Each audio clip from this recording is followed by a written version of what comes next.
রাজা বিল্লু পালোয়ান ছিলেন অনেক ধনী একজন রাজা। তার কাছে ছিল অনেক স্বর্ণ, অলংকার এবং গুপ্তধন, যেটা দেখে তার সেনাপতি কাল্লু পালোয়ানের অনেক লোভ হয় এবং সে রাজা বিল্লু পালোয়ানের গুপ্তধন নিয়ে পালায়। রাজা বিল্লু পালোয়ান একটি ঘোড়াতে করে কাল্লু পালোয়ানের পিছু নেয় এবং এর পরে তারা দুজনে তলোয়ার দিয়ে ফাইট শুরু করে। অবশেষে রাজা বিল্লু পালোয়ান কাল্লু পালোয়ানকে হারিয়ে দেয়। সেনাপতি কাল্লু পালোয়ান রাজা বিল্লু পালোয়ানের কাছে ক্ষমা চায়। বন্ধুরা, সবাই রাজা বিল্লু পালোয়ানের জন্য একটা লাইক দাও। গরিব ঘরের ছেলে বিল্লু পালোয়ান একটা গ্যারেজে কাজ করত। তার কাছে একটি পুরাতন বাটন ফোন ছিল।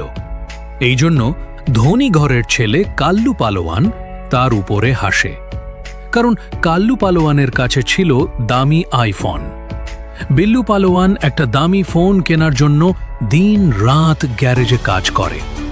আস্তে আস্তে সে অনেকগুলা টাকা জমিয়ে ফেলে এবং সেই টাকা দিয়ে একটি নতুন আইফোন 50 কিনে।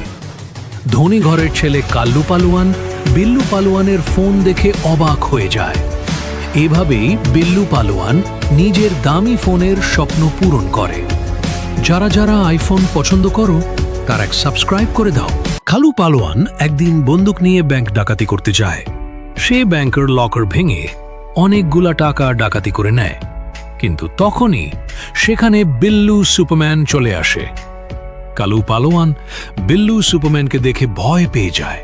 সে বন্দুক ফেলে দিয়ে দৌড় দেয়, কিন্তু বিল্লু সুপারম্যান তাকে ধরে ফেলে পুলিশ ডাকাত।